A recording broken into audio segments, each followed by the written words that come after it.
Olá, pessoal. Vamos hoje para mais um Papo Cabeça. Vai ser um Papo Cabeça super interessante, que eu acho que a gente vai viajar lá para o leste europeu. Você já imaginou um Papo Cabeça em que vai ter entrevista com Ulianov e Majid Zaboynikova? Falei certo o nome? Falou certíssimo. Tudo bem, Majid? Tudo ótimo, e você? Olha só, a primeira curiosidade que a gente tem, da onde é que veio esse nome? Fala pra gente, porque é um nome, eu sou era aquele aluno do colégio, né, que começava assim, Pedro, Rui, Tarcísio, aí quando eu vi o professor congelava, né, congelava na hora de chamar o nome, aí eu já levantava minha mãozinha e falava assim, Ulianov, professor. Da onde é que surgiu esse nome? Fala pra Olha, gente. então acho que somos bem parecidos nesse sentido, porque o meu nome era sempre o 25, 26 da chamada, e eu já começava a passar mal quando entrava na casa dos 20. Os professores gostavam de fantasiar, então Magic, Magid, Magiclick, todos os possíveis apelidos eu acho que já tive na minha vida. O meu primeiro nome ele é árabe. A minha família é uma família misturada, nós temos descendência italiana, descendência portuguesa, e o nome tcheco eu herdei do meu ex-marido, que era tcheco, né? Eu morei na República Tcheca durante 5 anos, então, quando nós resolvemos nos divorciar, eu já tinha meus negócios e já tinha a marca, e não procedia tirar o nome naquele momento, então nós chegamos num consenso. E então roubei esse nome dele para mim. Que é muito legal, bem diferente. E me fala uma coisa, Majid, como foi essa sua como foi que você imigrou para a República Tcheca? Você conheceu seu marido aqui ou você foi fazer uma mochila e conheceu ele lá? Como é que foi isso? Bom, eu conheci meu marido aqui, ele veio estudar português no Brasil, nós éramos muito jovens, eu acho que eu tinha 18, 19 anos na época, e eu trabalhava no Bradesco. É ali o primeiro Bradesco que teve na Barra da Tijuca, ali aquele perto do elevado, do lado esquerdo. Perto ali da Olegária, Isso, né? Da exatamente, igreja, né? exatamente. Eu trabalhei ali naquele Bradesco, comecei na área de seguros ali e conheci então o meu primeiro marido no Empório em Ipanema, que era um lugar onde eu sempre ia com os meus amigos. O tempo foi passando, a gente começou a namorar, ele teve que ir embora, ele voltou várias vezes, mas depois já não tinha como mais, trabalho, enfim, tudo. Eu pedi demissão do banco e fui para lá. A gente tinha duas opções na época, ou ele se mudava para cá, ou eu me mudava para lá. Sendo que na época ele tinha recebido um convite para se tornar diretor de uma empresa de pisos de cristal de quartzo, né, que era suíça, e ela estava entrando na República Tcheca.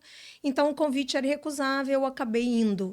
Pedi conta do Bradesco, que também já não tinha muito a ver com o que eu queria para minha vida, né? Era uma passagem. E fui. E fui desbravar o mundo. Me lembro da minha sensação quando eu cheguei em Praga, né? A primeira sensação, uma cidade imponente, arquitetura neogótica, ainda era muito cinza, porque Foi em que ano? foi 1999, eu acho. Então ela ainda era cinza, não tinha muita cor, porque o comunismo, né, que havia sido extinguido através de um movimento feito pelos estudantes na época, então a gente ainda estava naquele momento de transição. E a sensação que eu tive quando eu cheguei, né, estava dentro do carro, saindo do aeroporto, indo para casa, parecia que a cidade engolia. Eu nunca tinha visto uma cidade tão imponente em toda a minha vida, tão forte. E os tchecos têm essa personalidade, o idioma é forte, a forma como eles se comunicam, né, eles de fato são pessoas assim. Tudo lá é muito intenso.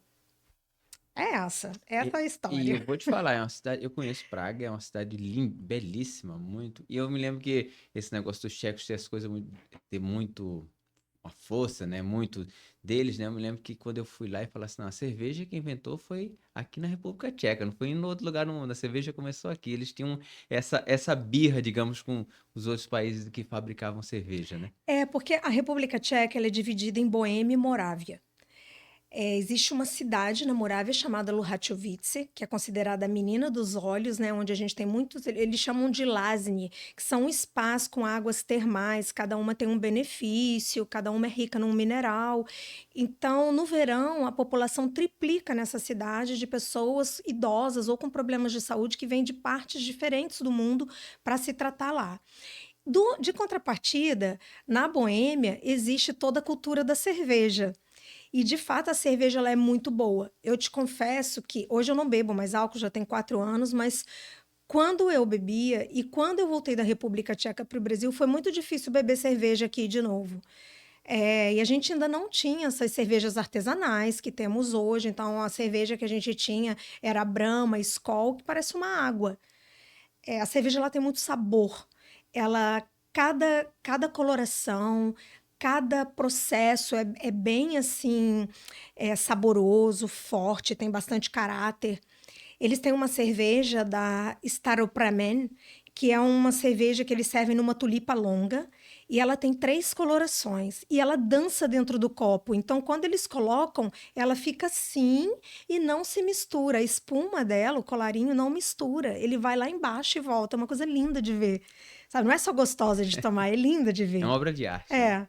É. E a rixa deles é com a Budweiser, que na verdade é Budweiser, né? Que é uma cerveja tcheca, originalmente Ah, criada lá, é? o nome é tcheco. E aí, como sempre, vieram os americanos, né? Pegaram o nome, colocaram numa cerveja que não tem nada a ver com a cerveja tcheca. Eles foram para uma briga judicial onde a República Tcheca ganhou os direitos. E aí, os Estados Unidos foi obrigado a devolver, né, o valor proposto e falar que a produção dessa Budweiser nada tinha a ver com a Budweiser da República Tcheca e tem, então, parar de pegar carona no nome, né, de impacto e de força e criar seu próprio business.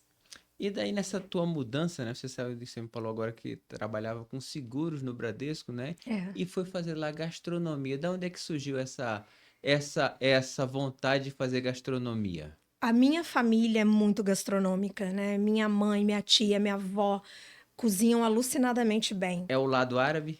É o lado português da família, né? Português e italiano. Então eu tenho muito índio na minha família também. E eu me lembro da minha infância. Minha infância foi uma infância muito feliz. E minha avó tinha uma cozinha enorme e uma copa muito grande. Naquela época usava-se, né, ter a cozinha e a copa. E tinha uma mesa gigante, que meu avô que fez aquela mesa com os famosos tamburetes, né? Era branco, os tamburetes branquinhos. E eu me lembro da batedeira vermelha da minha avó, que ficou de herança para mim. Ela fazendo omelete e omelete com salsichinha. E a gente, criança, adora ver aquilo, né? Comer salsicha, embora a gente saiba hoje que é um alimento muito ruim, mas na época era o que se tinha. Heranças que nós trouxemos, né? Do que não prestava lá para fora. E me lembro do macarrão com molho de carne, das empadinhas do café da tarde de queijo. A minha família é mineira. Então, tudo acontecia ali ao redor daquela mesa e era muito divertido preparar o alimento. A gente conversava, a gente ria, juntava minha mãe e minha avó. O fim de semana na minha casa sempre foi de família, sempre foi sagrado. Então, era um fim de semana na casa da minha tia, um fim de semana na casa da minha avó, um fim de semana todos iam para, né, para casa da minha mãe. E nós fomos criados dessa maneira, valorizando bastante a convivência, né? Estar junto, a essência, a família. E a gastronomia, ela está diretamente ligado com essa memória afetiva que eu tenho. Então, eu quando fui fazer pré-vestibular, eu não sabia nem o que eu queria fazer, porque eu gostava de tantas coisas. Eu queria ser astrônoma, eu queria fazer oceanografia. Aí eu falava, não, mas eu adoro geografia, eu vou fazer geografia. Chegou num ponto que eu não sabia, eu adorava história. Falei, não, eu não sei o que eu quero fazer, eu gosto de tudo, então eu não vou fazer nada. Eu não fiz nada, eu fui trabalhar numa loja, a Chocolate, né, que vende chapéus e que vende acessórios. Eu fui trabalhar na Chocolate e estava quase indo embora para a Suíça. Quando, de repente, eu resolvi dar um passo para trás e falei, não, eu preciso pensar melhor e decidi agora o que eu vou querer da minha vida. E assim foi. Então, eu acabei dando esse passo para trás, pensando melhor no que eu queria fazer. Logo em seguida surgiu Praga. E quando eu cheguei lá, eu falei, bom, eu estou aqui no berço da gastronomia, né? Porque quando a gente fala de gastronomia, a gente pensa só em França. Mas não é bem assim. A gente tem muita gastronomia boa na Rússia, no leste europeu. Temos, inclusive, bastante influência de tudo isso na nossa cultura também. E aí eu falei, é o momento. E aí fui fazer, tive um café lá numa rua chamada Caroline Svietlé. Foi o primeiro café, era um café coquetel bar. Eu falava tcheco super mal nessa época e passei assim várias situações engraçadas hoje, né? Lembrando, mas na época de assustar, tinha um prédio assim de advogados ao redor e um prédio de advogados muito famosos, e eles iam lá tomar os coquetéis. E queriam ficar conversando em tcheco comigo, meu tcheco limitadíssimo. E eu não entendi o inglês deles, porque eles falam assim, ó, vivar. O que é vivar? Vivar em tcheco, né? Vivar, essa palavra é carne. Mas eu ficava assim, gente, o que é vivar? Vivar, mas era we were. E para você, porque o W lá é kvan. Ué. Então, eles falavam por horas e eu ficava com muita vergonha e falava, você pode falar inglês, por favor? Eu não estou entendendo o que você está falando em tcheco. Eles falavam inglês, eu também não entendia. Eu ia para trás do balcão e chorava. Chorava muito, mas foi uma escola esse café, ele foi desafiador. Depois eu abri um outro, aí já falava tcheco, que aí eu fui para um curso de tcheco, né, na Faculdade de Filosofia de Praga. Estudei a língua tcheca numa turma super eclética, cada um tinha uma nacionalidade. E depois foi fácil, porque depois a gente começa a praticar. Eu parei de andar com brasileiros, eu parei de viver a nossa cultura e comecei a me misturar de fato com as pessoas de lá, né? Porque estar num lugar não é só falar o idioma daquele lugar, mas é compreender a forma de vida. E isso a gente só consegue quando a gente esquece a nossa. Quando eu voltava para o Brasil, meus amigos falavam que eu estava parecendo igual gringa, estava falando como gringo, né? Porque de fato eu me afastei mesmo do português para poder assimilar o tcheco intensamente. E quando eu comecei a dar aula de gastronomia no Brasil, eu muitas das vezes falava um tempão em tcheco com os meus alunos, e aí eles falavam para mim, professora, só um momento, Volta, né? a gente não está entendendo nada, volta aí, você não está falando português. E é engraçado esse sistema que o nosso cérebro cria, né, de readaptação. E é uma maneira também de falar bem diferente, né? Assim, a entonação, o jeito de Muito, falar, né? Eu sempre falo assim, o português, os latinos é muito mais cantado, mas parece mais fluido, né? As línguas saxônicas, vamos chamar assim, são muito fortes, né? muito, muito fortes. Muito É. forte, né? Então é diferente, por isso que pra gente às vezes é tão difícil aprender a falar uma língua dessa. É um outro sistema, né? Eu estava até comentando aqui contigo antes, a gente falando um pouquinho sobre a língua tcheca, né? E embora eles sejam bastante fonéticos, né? Eles têm muitos fonemas, o que talvez ajude também. Eles têm uma facilidade de aprender vários idiomas. Quase todo mundo na República Tcheca fala 5, 7 idiomas. Isso é uma coisa muito fácil para eles. Até porque a gente tem ali o eslovaco, o polonês, o russo, que são bem parecidos, né? Então já são 4 línguas aí. A gente tem Ucrânia, depois vem Áustria, Alemanha com o idioma, né, mais diferente, mas eles se entendem e pela proximidade também, a fronteira, né, lá, quando a gente fala de Europa, os países são muito perto assim um do outro. Não tem essa extensão que o Brasil tem, né? Aqui a gente viaja horas para chegar na Bahia. Lá, em horas, você está em outro país. Então, isso também facilita um pouco essa integração entre os idiomas. Mas, de fato, é um outro universo. O tcheco tem uma coisa chamada PAD, que são as declinações, eles não têm artigo. O genitivo, que é super difícil para nós entendermos. Mas a gente consegue, sabe? Eu acho que tudo que a gente se propõe a aprender, a gente consegue. Isso também é um exercício, né? Falar para si, eu posso. A gente pode. Sim. Você opera cabeças aí, você sabe a capacidade que o nosso cérebro De tem, os aprender, nossos né? neurônios De têm de mudar. mudar, né? Se De se adaptar, né? readaptar, E em exato. falar nessa adaptação, você então fez gastronomia, navegou com barista, sommelier, e daí você foi calhar de fazer uma pós-nutrição infantil em Houston, é isso mesmo? É, o tempo que eu fiquei Da, lá, eu, da onde é que surgiu aí nutrição infantil? Tô vendo assim uma pessoa que tá mudando as coisas, né? Da onde é que surgiu essa nutrição infantil? eu sempre gostei de alimentação no âmbito geral dessa palavra, sabe? Alimentação, porque de fato nós somos o que comemos, não tem para onde escapar, né? O que a gente coloca para dentro é o que a gente vai emanar para fora. E tudo que envolve esse tema me intriga, me deixa curiosa, com vontade de saber mais. Só que isso aconteceu muito corriqueiramente. Eu fui um dia na biblioteca com a minha cunhada, meu irmão mora lá, eu morei também várias vezes em Rios, meu irmão foi para lá comigo, e nós fomos num programa que a Biblioteca Municipal estava promovendo para crianças sobre alimentação saudável. E, obviamente, a educação dos Estados Unidos é muito diferente da nossa, né? Para crianças, eu achei assim horrendo algumas coisas que eu vi, e inclusive algumas coisas da alimentação que eu falei, gente, é sério que eles vão passar isso para uma criança? Nem eu, que não sou nutricionista, não, né, não daria isso para uma criança, mas vi coisas também que achei interessante.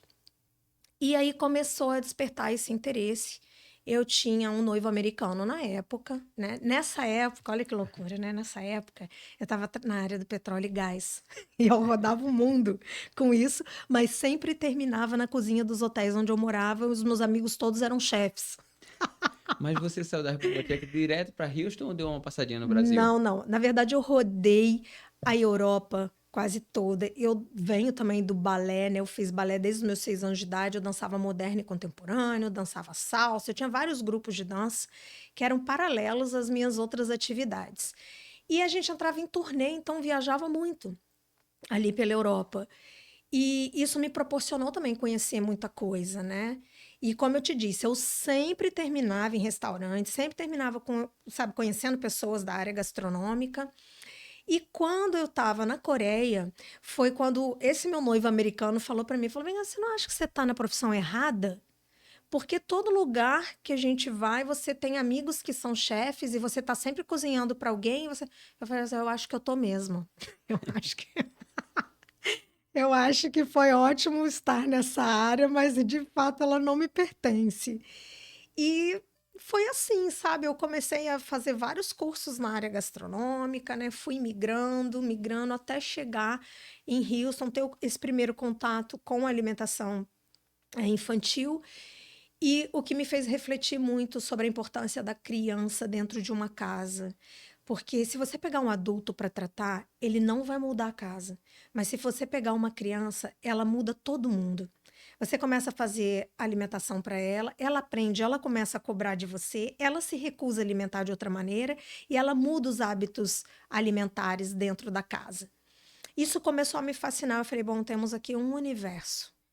E foi assim que eu fui parar no curso de nutrição de lá. Eu comecei a garimpar, né, ver as universidades, falei, não, eu quero fazer isso. E aí fiz uma especialização lá e depois vim fazer a minha segunda aqui no Brasil. Aí você já fez a nutrição esportiva aqui no Aqui, Brasil. é. Já tinha migrado de volta, voltou. Ou voltou transitoriamente Não, eu nessa volta. sempre tô transitoriamente em algum lugar. Eu sou uma pessoa em trânsito, né? Eu não gosto de me fechar para nenhuma possibilidade. Eu gosto de muitos assuntos eu gosto de estudar. Então, eu gosto de estudar sempre assuntos diversos, porque eu acho que somos muitos em um. Eu não tenho que ser só uma coisa. Eu sofri muitas críticas ao longo da minha vida, porque todo mundo falava para mim: você tem que focar, você não tem foco. Mas existe um determinado grupo de pessoas que consegue focar em várias coisas. Eu faço parte desse grupo. Eu sou uma pessoa que preciso ter uma rotina para que eu consiga transitar em vários ambientes, mas não necessariamente viver somente dessa rotina. Eu gosto de conhecer gente, amo gente, amo pessoas. Eu gosto de conhecer gente, eu gosto de conhecer lugares, eu gosto de aprender sempre. E eu não me ponho limites, jamais. Eu acho que uma pessoa que está fadada ao limite, ela morre ignorante, né? Porque ela já se coloca ali, não, eu vou parar aqui, eu não posso mais. E isso não condiz com a minha personalidade, nunca, né? Nunca na vida. Então, eu busco sempre o caminho do novo, estar com pessoas que saibam mais do que eu. Eu acho que se você sentar numa mesa e você for a pessoa que mais souber, levanta e vai embora. O que você vai aprender dali? Exato. Nada. Você não vai trocar Não nada tem com ninguém, né? troca, né? Então a gente tem que fazer. O network para mim é isso. Network não é só ficar trocando figurinha, curtida Instagram, isso daí não tem nada a ver com conhecimento, né? Conhecimento é quando eu sou a pessoa que menos sei naquele ambiente. Então é quando eu aprendo. E nós precisamos nos estimular o tempo inteiro para poder aprender coisas novas. E é interessante, você tocou em um ponto, né? Que o mundo atual é o contrário, né? As pessoas se sentem bem quando elas acham que são melhores que todo mundo, né? As pessoas não é difícil hoje em dia as pessoas aceitarem que estão ali para aprender ou para, enfim, ou até mesmo participar, né? As pessoas gostam de ter uma situação de controle, de comando, né? Você falou uma Então, coisa muito legal nesse sentido. você opera cabecinhas, né? Pescoço, né? A gente sabe que o pescoço gira a cabeça. A gente até brinca, né? Falando que a mulher é o pescoço do homem. Mas se a gente for entrar nesse assunto sobre a capacidade que o nosso cérebro tem de forjar situações para que a gente se adapte a uma realidade, ou até mesmo de nos manter acomodados nessa realidade, hoje eu estava aqui falando, né? Que eu cheguei um pouquinho mais cedo e estava conversando sobre essa questão da adaptabilidade do nosso cérebro. O cérebro está sempre querendo dopamina, né? Dopamina, dopamina rápida a todo instante. E o que não falta no nosso mundo moderno é dopamina rápida. Os celulares, os computadores, as tantas distrações que nós temos no nosso dia a dia. Então, isso tudo vai ali afetar meus hormônios. Eu tenho um intestino de péssima qualidade. A gente sabe que hoje, né, 30% ali dos nossos neurônios são produzidos ali no nosso intestino. E fora as outras coisas, eu nem vou entrar nisso, senão a gente vai ter 2 horas de conversa. Mas isso tudo para chegar aonde? Para chegar na questão da comodidade, que é, se eu tenho dopamina rápida vindo de outros estímulos, para que eu vou buscar isso de forma mais trabalhosa? Assim somos nós no nosso dia a dia. Né? Então, se eu sou uma pessoa que gosto, por exemplo, de comer coisas que não são saudáveis, eu vou me justificar o tempo inteiro para que eu continue ali naquela situação.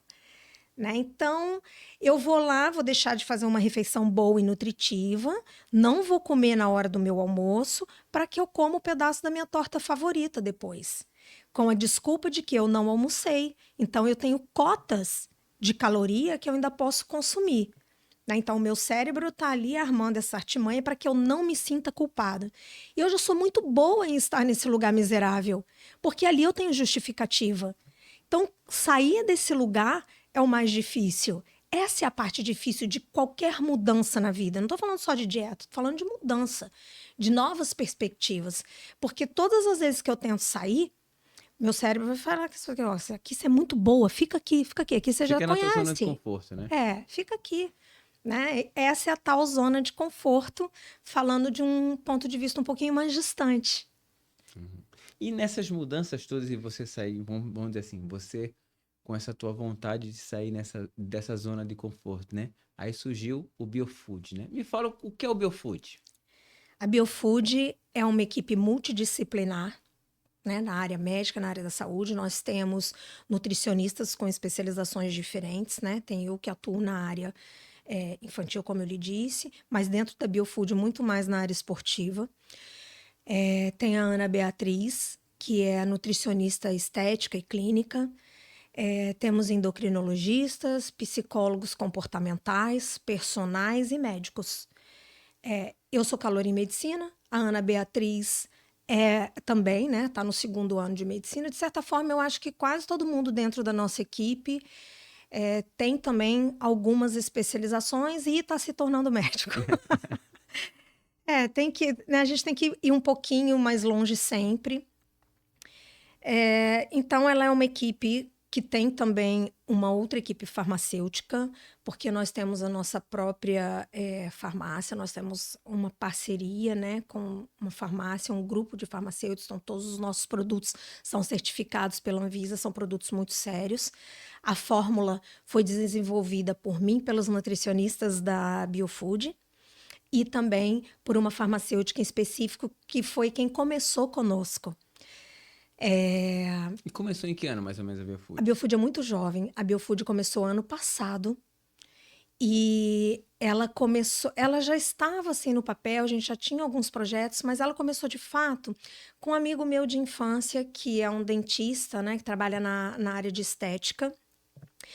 E havia uma necessidade num dos protocolos, né, que é a cirurgia de papada, da gente ter ali uma alimentação mais eficiente para que desse um booster no sistema imunológico 15 dias antes dessa cirurgia e 7 dias após para promover uma melhor cicatrização.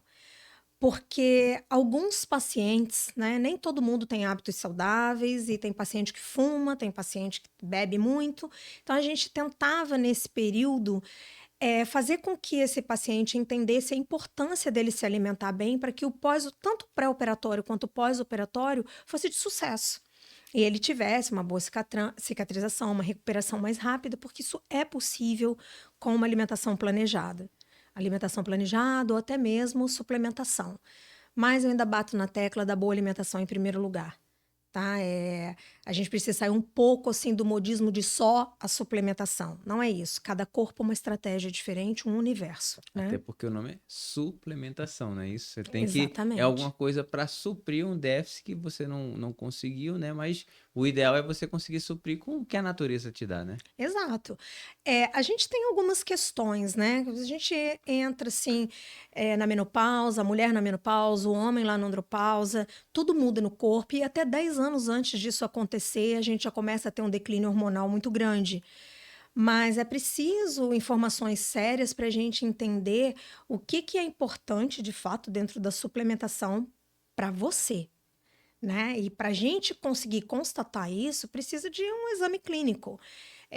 Observar, por exemplo, fazer um exame onde eu tenho ali o meu TSH, o meu T3, o meu T4, onde eu vá ver ali o meu nível de prolactina, por exemplo, porque isso vai afetar diretamente nos meus hormônios, ver como estão as minhas vitaminas do complexo B, como está ali a minha ferritina, né, que é o nosso depósito de ferro não M. Enfim, tem um grupo de questões que a gente precisa avaliar como um todo. Não é tão simples quanto parece. Eu, às vezes, escuto frases de pessoa: todo mundo sabe o que precisa comer. Será? Então, por que não faz? Né? Se é tão simples, nós teríamos aí chefes de cozinha, nutricionistas formados pelo YouTube. Não concorda? Teríamos Exatamente. médicos Médico. formados pelo YouTube. Nada é tão simples. Ninguém vai sair médico de uma universidade, ninguém vai sair chefe de uma universidade. Nós nos tornamos os profissionais que somos ao longo das nossas carreiras, aprendendo, errando, construindo, fazendo. Né? Então, assim acontece com a forma da gente encontrar equilíbrio no nosso corpo. Primeiro, a gente erra muito até acertar. E tá tudo bem, sabe? A gente não tá aqui para ser perfeito, a gente tá aqui para fazer o melhor. Porque não, a gente também não tem como descobrir qual é o certo só acertando, né? O que faz um empresário ter sucesso na vida? Aí ele já faliu algumas vezes. Pode ver que os grandes empresários, os melhores, Já os faliram maiores, várias já vezes. faliram várias vezes. Eu já fali várias vezes. Eu falei várias vezes. Eu sempre achava que eu tinha grandes ideias. E até tinha, mas talvez não fosse para mim, sabe? E o mundo tá cheio de pessoas com grandes ideias todos os dias. O que vai diferenciar essa pessoa de grandes ideias para o outro que tem grande ideia também, muitas das vezes é a consistência, em alguns outros casos é o poder financeiro que coloca ele à frente, às vezes é a execução. Então, sempre a riqueza da vida ela vai estar nos detalhes. Aquela coisinha que passou despercebida que ninguém prestou atenção, mas você prestou. Então é isso, né? Esse poder de mudança e esse pequeno detalhe é o que vai trazer para a nossa vida o diferencial. E nesse início da jornada da Biofood, que você falou que começou com um colega e tinha uma ideia de vou chamar de um imunomodulador, né? Isso, A ideia era essa, exatamente. de fazer uma modulação imunológica para melhorar o pré e o pós-operatório, né? Isso na época já era um produto que você idealizou? Como é que foi? Que é super interessante isso aí, da coisa assim, de criar algo, né? Como é que surgiu essa criação? Porque provavelmente, pelo que eu tô entendendo, ele bateu um papo contigo, deu uma ideia e falou assim: vamos ver se isso dá certo, não é isso? Ele me procurou, ele estava com a clínica dele, ele tem uma clínica na Barra, ele é uma pessoa inteligentíssima e muito competente, e nós somos amigos desde os 13 anos de idade na minha cidade natal, eu sou de Volta Redonda. Então, quando ele me procurou para eu ajudar ele a fazer um lançamento dentro da clínica dele. Eles tinham acabado de fazer a sala, né, Uhum. para operação e tal. e o centro cirúrgico, né, deles, e ele falou, poxa, mas Gide, vamos aqui fazer uma inauguração e tal. Eu falei, vamos, porque eu tenho uma empresa de eventos. Falei, tá bom, vamos lá então. E começou tudo dessa forma. E aí a gente foi vendo que tinha muitas coisas em comum. No meio desse processo, ele começou a ver algumas necessidades dentro da clínica. Eu fiz algumas observações, porque hoje quase toda clínica de estética que eu entro, o que que você vende, né, numa clínica de estética? Você não está vendendo só o ácido hialurônico, a toxina botulínica, você não está vendendo só isso, você está vendendo muito mais que isso. Você está mexendo com a autoestima das pessoas, mas mais profundo ainda, você está trazendo vida novamente, você está trazendo um rio de possibilidades, porque é muito importante a gente se olhar no espelho e gostar do que vê. Isso muda tudo. Então, quando você chega numa clínica de estética e você olha ali o cara fazendo um procedimento, falando que ele traz nutrição e beleza de dentro para fora, mas você tem um café expresso de cápsula e biscoito amanteigado cheio de açúcar, não, peraí, é conflitante, Você não tá vendendo isso, né? né? O Você que, tá vendendo... que, que O que você você tá está vendendo, vendendo? né? Né? O que, que você está vendendo? Então eu falei para ele, cara, não dá para você continuar fazendo essa propaganda e tendo aqui na sua recepção isso. Né? Eu vou vender a Nespresso é muito gostosa. Eu não estou fazendo uma crítica à Nespresso e nem, nenhuma empresa em particular. Mas agora eu estou falando como uma profissional da área de saúde. A gente sabe que todo alimento que é aquecido ou que é resfriado a certas temperaturas, ele vai sofrer alteração química.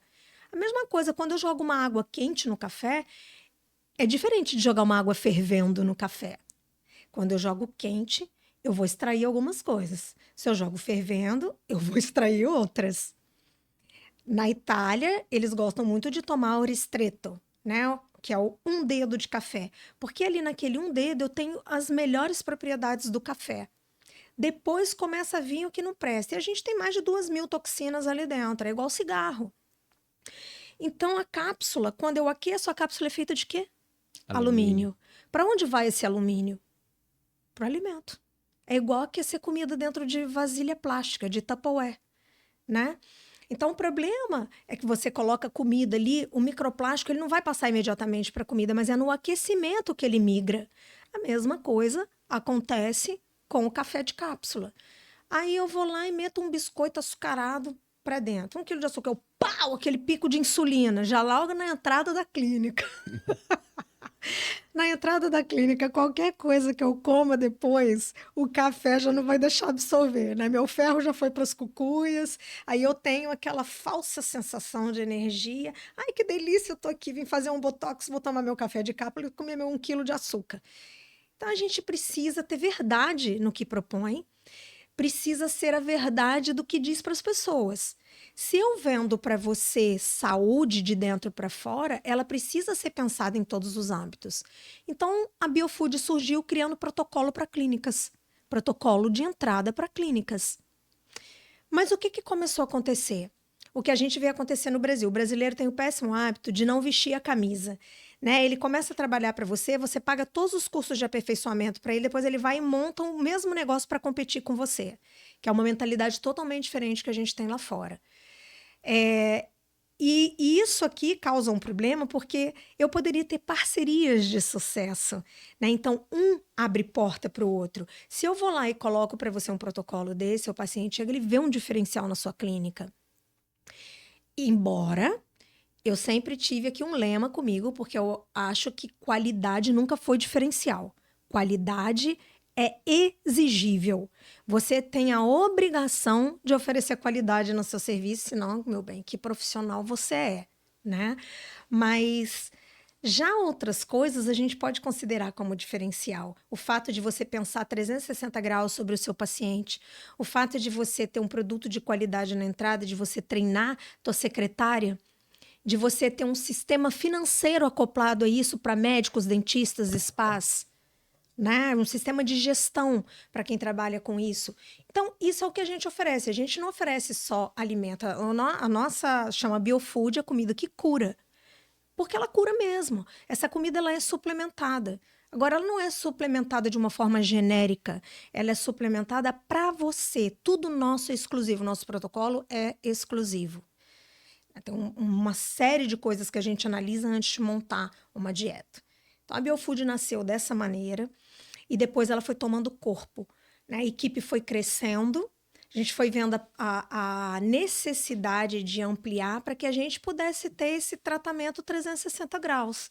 Porque a gente começou a ver que tínhamos ali pacientes com situações, com vivências diferentes, né? E uns queriam ganhar peso, outros queriam apenas estar mais nutridos, outros queriam ganhar massa e perder gordura. E aí nós começamos a ver uma série de, ou posso dizer, um caminho mais. Tá me faltando a palavra para Uma te árvore dizer. cheia de ramos. Exatamente, exatamente. Um caminho de possibilidades, né? E aí foi onde eu falei, tá, mas como é que eu vou confiar numa farmácia? A gente tem muito placebo hoje nas farmácias, né? A gente fica tomando suplementação para sempre e não tem resultado nenhum. Eu falei, não. Eu cotei 287 farmácias na época, até eu conseguir chegar numa farmácia que eu tivesse orgulho de apresentar, né, os produtos. E aí conversei com esse farmacêutico, falei, olha, eu tô querendo isso e isso, minha empresa faz isso, isso, eu preciso hoje ter uma equipe, alguém que produza para mim e tenho a vontade de me tornar parceira, de me tornar sócia dessa farmácia. E foi muito legal e eu acho que vou ser grata a ele eternamente na minha vida, porque ninguém queria. Porque as pessoas hoje, para elas produzirem teu produto, você precisa minimamente produzir 3.000 unidades de cada produto. Só que é um tiro no escuro, você não sabe como isso vai se comportar no mercado, qual vai ser a aceitação, e você vai empatar dinheiro, tempo, tudo ali. Ele aceitou. E ele falou, cara, que ideia legal, nossa, nunca vi isso nesses anos todos de profissão, eu tô contigo. E a gente entrou em teste, eu fiquei eufórica. Foram, assim, 3 meses de teste e a gente testou várias formas e ficava uma porcaria, não dava certo. Falei, não, cara, não é essa textura, não é isso que eu quero. As pessoas precisam ter prazer ao beber, gostar e ele tem que atingir tudo. Aí a gente foi estudar todas as temperaturas de silício orgânico, fomos estudar como o colágeno se comportava ao ser aquecido nos alimentos. Foi um estudo muito profundo até nós chegarmos nesses produtos que estão aqui sobre a mesa. Que é o... Eu tô aqui com o Bio Cappuccino, que Isso. é um cappuccino café mesmo, né? Um Bio Café com cromo. O Bio Café. Só que em sachê, esse daí. E o Bio Chocolate. É. Na verdade, então assim, esses produtos é como se... Eu vou tirar o nome Bio da frente, mas é como se fosse um cappuccino, um café e um achocolatado, assim, digamos. Ele é muito mais do que isso. Porque a nossa premissa é promover saúde e regeneração em todos os âmbitos. A gente não só tem essa linha, como a gente tem uma linha de cosmético também. Cosméticos. Essa linha a gente desenvolveu para clínicas, para microagulhamento. Então, a gente tem um sérum que é para após, né, ser utilizado após esse microagulhamento, que ele tem exossoma, fator de crescimento, niacinamida, ácido hialurônico. Sempre a gente está preocupado com o que é mais profundo. Porque a beleza, eu posso passar 1 quilo de maquiagem na minha pele, que se ela estiver feia, nada vai adiantar. Eu vou estar ali, né, igual um cimento cola quartzolite, ali com a cara toda plastificada naquele momento, mas quando eu voltar para casa e eu tirar aquela maquiagem, o problema vai estar ali. Então, é sempre a causa. O que está causando isso? E aí, esses produtos vieram para justamente tratar de dentro para fora. O nosso café, ele tem extrato de café verde, ele tem um café que é um grão cereja, né? Ele é um arábica de qualidade colombiano. Mas o que tem aí dentro que muda tudo é a inulina, que vai ajudar ali. Claro que falar de insulina, eu estou falando de um hormônio, se eu falar de inulina, eu estou falando de uma fibra. Mas uma interfere no trabalho da outra. Então, falando num linguajar bem chulo ou de fácil compreensão, é como se a inulina chegasse ali e falasse assim, insulina, me dá a mão aqui, vou ajudar você. Você fibra aqui agora no intestino para ajudar nessa absorção ali, limpar esse intestino, ajudar na absorção dos nutrientes, e você de quebra vai levando ali a glicose. Diabéticos, por exemplo, querem comer um docinho, vai lá comer um docinho pequenininho e vai tomar aqui o biocafé e ele vai diminuir consideravelmente o índice glicêmico. É isso que essa bebida faz, ela reduz o índice glicêmico, tá? Depois eu tenho o cappuccino. No cappuccino ele tem todas as propriedades que esse café tem, só que eu tenho leite vegetal. Então aí eu ganho de quebra as propriedades das oleaginosas, ômega 3, né? É um alimento bem rico também. E o colágeno dentro do cappuccino. Nós temos colágeno. Depois eu tenho no chocolate. Ele é um chocolate, você vai experimentar todos. Então, o chocolate, ele é tipo um chocolate alpino. Ele é grosso, ele é denso. E eu me inspirei no alpino, porque eu me lembro quando eu era criança, eu adorava ir para Mauá, para Penedo e ficar tomando aquele chocolate grosso da fábrica de chocolate. Eu falei, cara, as pessoas precisam beber isso, elas precisam sentir satisfação. Porque quando a gente fala sem glúten, sem lactose, sem açúcar, e a pessoa já logo responde sem gosto.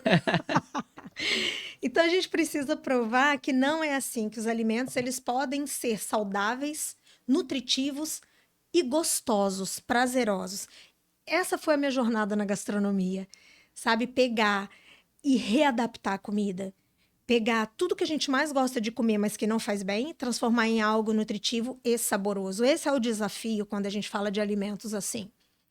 Esse chocolate, ele tem colágeno e tem silício. O silício foi o nosso maior desafio, porque o silício, dependendo do grau de aquecimento, você perde esse silício, ele perde todos os benefícios. Então, esses produtos, eles não podem entrar em ebulição, não pode ser água fervida, a água tem que ser quente, só quente, para manter ali tudo que tem dentro dele. E claro, a gente vai ter os benefícios dos flavonoides, a gente vai ter ali o chocolate alcalino 100%, tem também as oleaginosas, então tudo que eu te falei do cappuccino a gente também tem no chocolate, com adendo, né, do próprio chocolate alcalino 100% e o silício. E tem ele em sachê, que foi uma versão que eu fiz para galera aí que é fitness. E ele é prático, você consegue levar para sua academia, você consegue levar para o seu treino, você consegue levar ele dentro da bolsa numa viagem. Vem 30 sachês dentro de cada caixinha, né? Então você tem uma para cada dia. E fica, então, acho que não tem desculpa para a pessoa dizer: ah, isso é difícil para mim, isso eu não consigo fazer. Você já toma café, mas que tal tomar um café melhor? Ah, eu gosto de achocolatado. Então vamos deixar o chocolatado cheio de açúcar, cheio de conservante. Vamos tomar uma bebida que promove benefícios? Ah, não gosto nem de chocolate nem de café. Então eu tenho aqui para você o cappuccino. Qual é a sua desculpa agora para não tomar uma bebida com um valor nutricional interessante? Sabe? Mudar hábitos não é tão fácil. E é cheiroso, eu abri aqui, subiu um cheiro de chocolate. Não, ele tem, você vai ver que ele é um chocolate. Um cheiro de chocolate intenso. E não é só isso que a gente tem na linha, tá? A gente tem a loja, né? A nossa loja, ela é uma loja online. E nós temos o brownie, que tem a versão dele feito com açúcar de coco. E tem a versão dele zero açúcar, né? A gente, dos adoçantes que nós utilizamos a estévia. E do açúcar natural, o coco.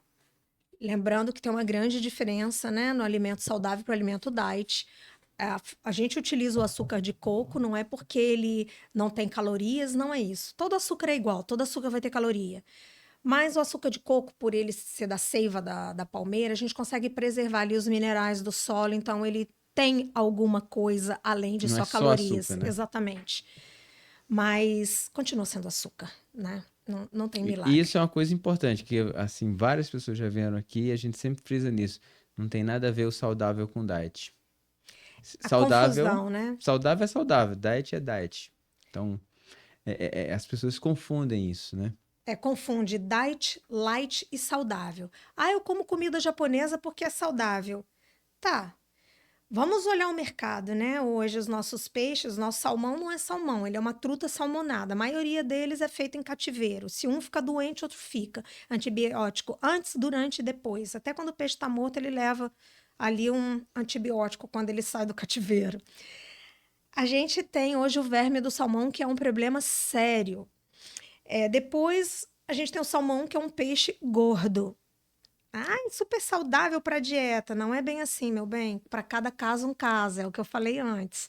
E não é terrorismo nutricional. Não é que você não vai comer o salmão, mas a gente tem estratégia para comer. Eu publiquei um livro esse ano que se chama Nutrição para o Futuro. Nutrição para o Futuro.